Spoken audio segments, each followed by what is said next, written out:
Howdy and welcome back to the channel. Today we're going to talk about the barrel block. I think this is an excellent dry fire tool that really helps mitigate risk. In a video that I just did recently, dry fire practice for beginners, I got a link to that. We talk about, going through the steps to dry fire, making sure everything's clear, keeping the gun pointed in the path of least consequence. But I talk about in there risk mitigation, right? We can't completely get away from it, but if we can basically prevent things from happening, right? If there are safety measures that we can put in place, I want to do those. This is where I think the barrel block really comes into play.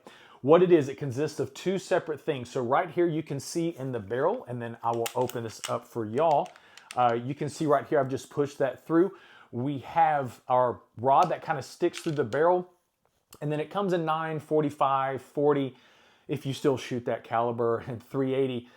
And then you have this little, basically it's an inert or dummy cartridge attached to this that goes into the chamber. So what that does, two things. Number one, gives you a visual indicator that there is something safe, right? Or there's something in that barrel that is preventing live ammunition in there. And then that block in there, right? That inert round that's attached to that will prevent anything from being chambered. So let's say actually you do have a magazine with some live ammunition in there. It is physically impossible for you to chamber that round, right? So we know we have a non-functioning and somewhat safer firearm for dry practice. So that's the first part. And if you want to, depending on your barrel length, right? If you've got a 34-17, Smith & Wesson, whatever it is, you can trim this up to make it a little bit smaller. But I just kept it as is. The second part, they give you 3 of these things. And there's these magazine inserts is what I would call them. What they are designed to do, right? So you kind of put them in the magazine very similar to like you would a live round, and it's somewhat difficult to get it out.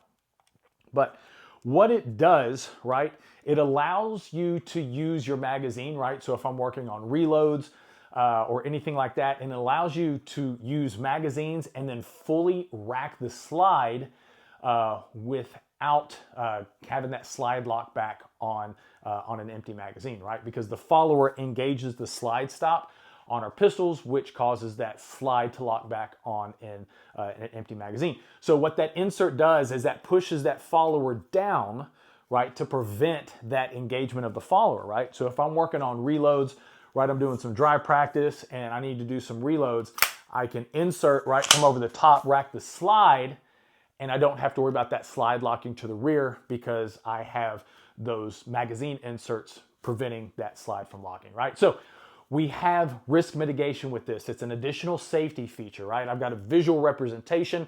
I've got that inert round inside the chamber preventing anything from going in there. And then in addition to the magazine insert, it allows you to do the full manipulation of the gun, all that stuff, everything that we need to do, right? Keeping that slide from locking back, and allows you to manipulate that gun in a little bit more realistic scenario as if you were out on the range. So for dry fire guys, I highly recommend you pick this up. It is not that expensive. I have a link down into the Amazon and then another link to concealed carry down below where you can go check this out. Once again, comes in 9, 45, 40, 380, and probably a couple other calibers. But yeah, the barrel block. I think it's just an excellent dry fire tool. Mitigates risk, not that expensive. There are no downsides to it. So anyway, wanted to share this with you guys.